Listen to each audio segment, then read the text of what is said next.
Good morning. I'm Christine Rakowski, and I've spent the last 35 months doing outreach and case advocacy with the Street Homeless Advocacy Project. Today, I'm sharing findings from my ethnographic research.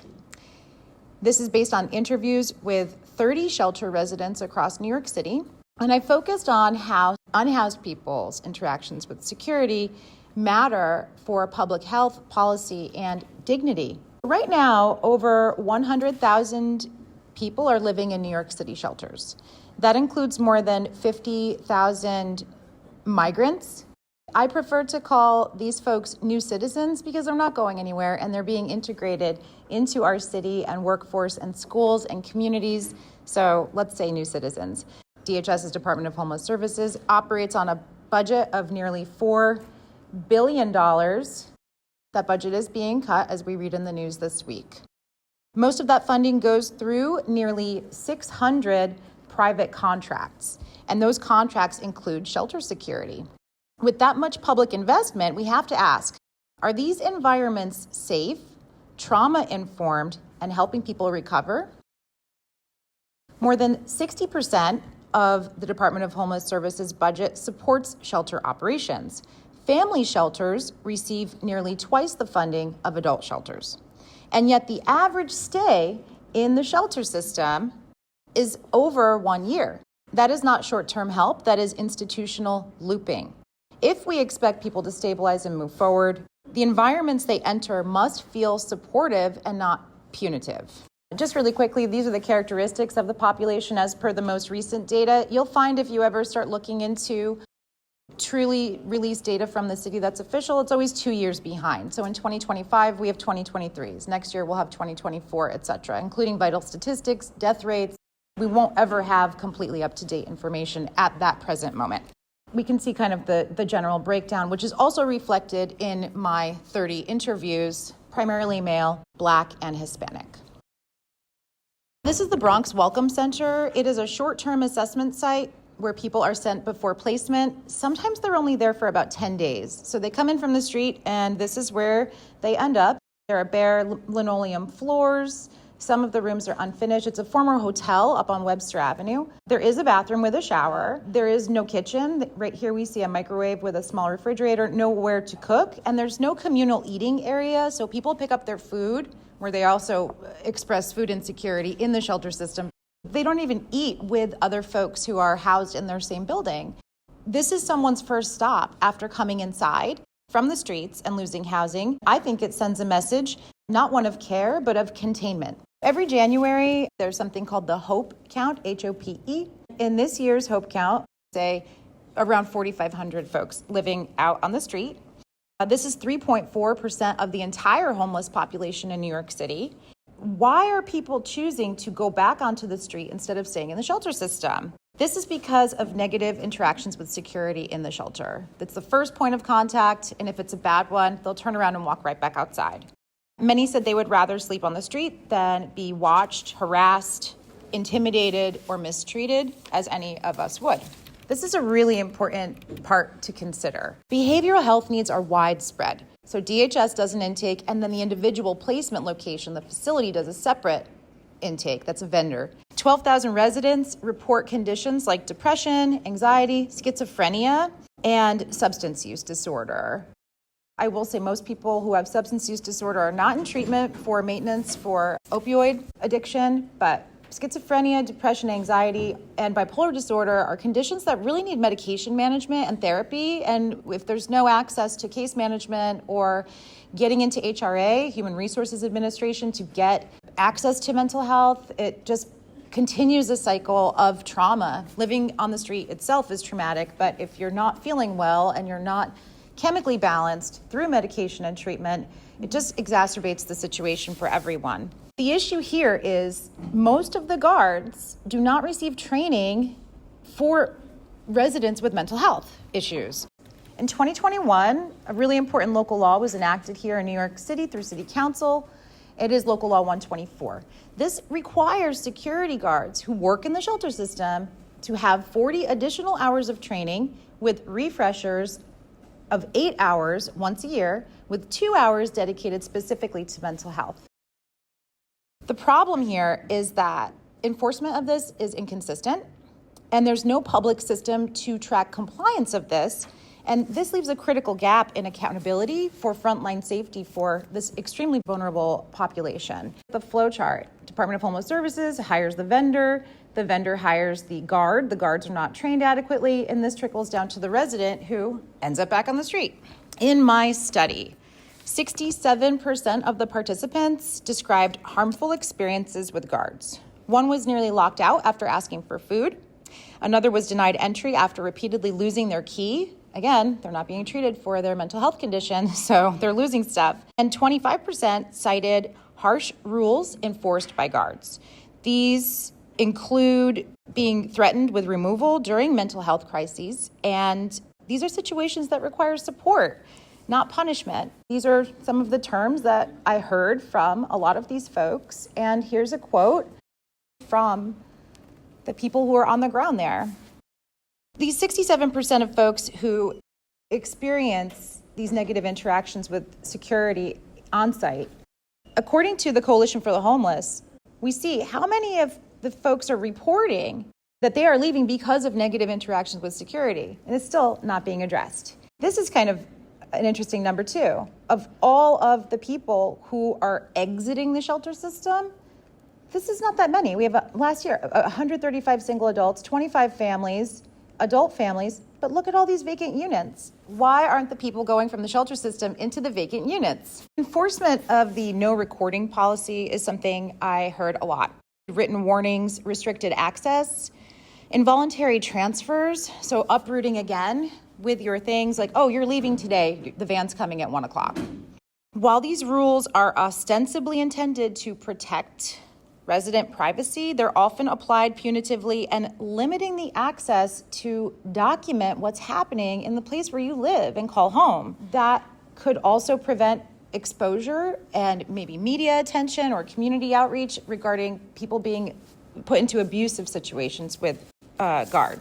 Residents of the shelters and advocates have obviously raised concerns that these policies function less as safeguards and more as mechanisms of control. These practices are not anomalous. In 2023, it was revealed that DHS funds directed to unlicensed security firms, executives at these vendors were receiving almost like $1 million a year in a salary and not forcing that 40 hours of training for the hired security vendors that were coming in under their organization. This oversight and denied reciprocal accountability leaves people voiceless. Why anthropology? It seems sociological, it seems like policy, it seems governmental, it seems like law. This is not simply a matter of training, it is a question of power. Foucault argued that visibility can operate as a form of control. In shelters, residents are subjected to constant surveillance, but they can't surveil back. So it's really one-sided. Goffman demonstrates how the label homeless becomes a spoiled identity, shaping how individuals are perceived and treated within these institutional settings. Wacquant extends this analysis, describing shelters as extensions of the penal state. I just interacted with someone last night right here on Tillery Street who was assaulted and robbed at the basketball court. He's 21 years old and lives in the shelter system. He just got out of Rikers. This constant cycle. So if you have police trauma, you just get your nose moved to the side of your face and you don't want to interact with the police to point to the people who did this to you. And then you're coming into the shelter system and it feels like prison. How are people really supposed to elevate and get back on their feet and become the best version of themselves? Bourgois reminds us that when we center lived experience, we uncover what policy reports often omit. You will not see these types of narratives in any of the city data because it's not being collected. And honestly, all this money goes to a lot of wages and salaries. Let's focus on the solution for a minute. I love the solution. What should change? Residents I spoke with were clear. They want to be seen and not policed. They asked for guards trained in empathy, not just enforcement. They want mental health, bias training, and a shift from control to care. One resident said to me, "It's not just the guards, this is a failure of leadership." Experts agree, trauma-informed care, not punishment, is the foundation of real safety.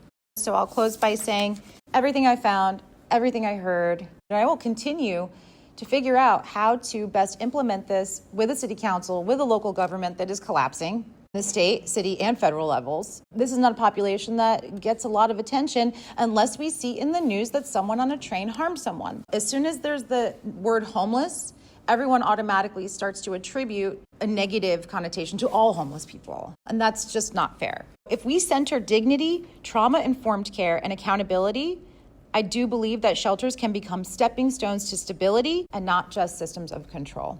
Here are my references. I'm happy to answer any questions if you have any. And I hope that if you see someone who might need help on the street, just ask them, hey, how you doing? Give them my Google Voice number and I can get them into a non-congregate setting and hopefully get them on track with the supportive wraparound services that they deserve as of right. Thank you very much.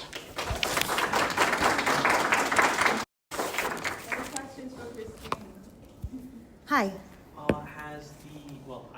guessing the answer is probably no, but considering a significant amount of the problem is that money getting redirected into the pockets of private-owned security firms, has there been any sort of talks about sort of redirecting that fund into having the state actually fund the security itself rather than going through a private middleman?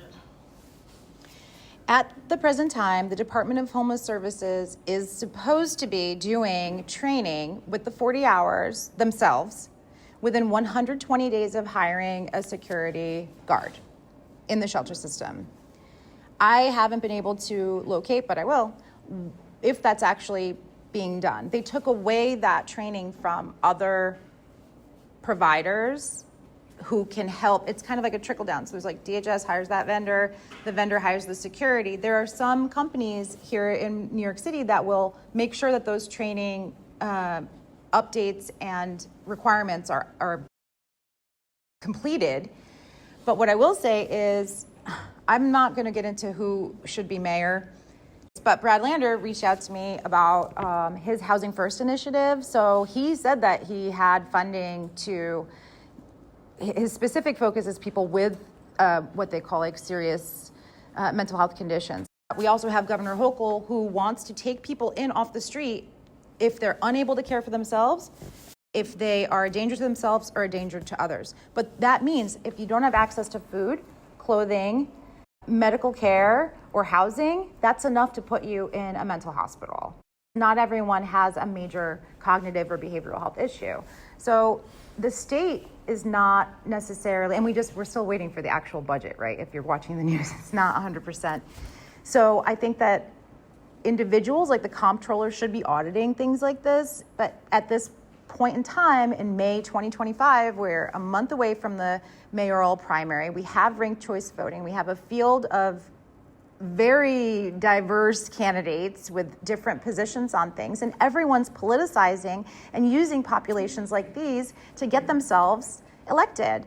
But at the end of the day, did Brad Lander's office circle back and answer my questions about specific requirements and action items? No, which just means to me, if you look at his social media, he went to the Met Gala, but he's not responding about how we can collaborate together and make sure there are improvements with the security. So that's the long answer, and I'm happy to talk offline. You know, it's a big issue because we have 4,000 people living on the streets and 100,000 people in the system, and one day, one family in the shelter, I believe, costs $271 per day, per family. So you start multiplying that, and the family shelters have more than the individual single adults. That's 271 times 30 days in a month, let's say, times 12 months in a year. We talk about where is all that money really going? It's getting paid to people who are supposed to be protecting. They're not in compliance. And then people are going back onto the street. So I feel like I've uncovered something here. Why do we have this recidivism? I think it's really a systemic issue, but it's solvable. We'll just probably have to wait until after the election when people are actually doing work and not just campaigning. Thanks all so much, and congratulations to everyone. This is my favorite part of the year, and I'm just so grateful. Thank you.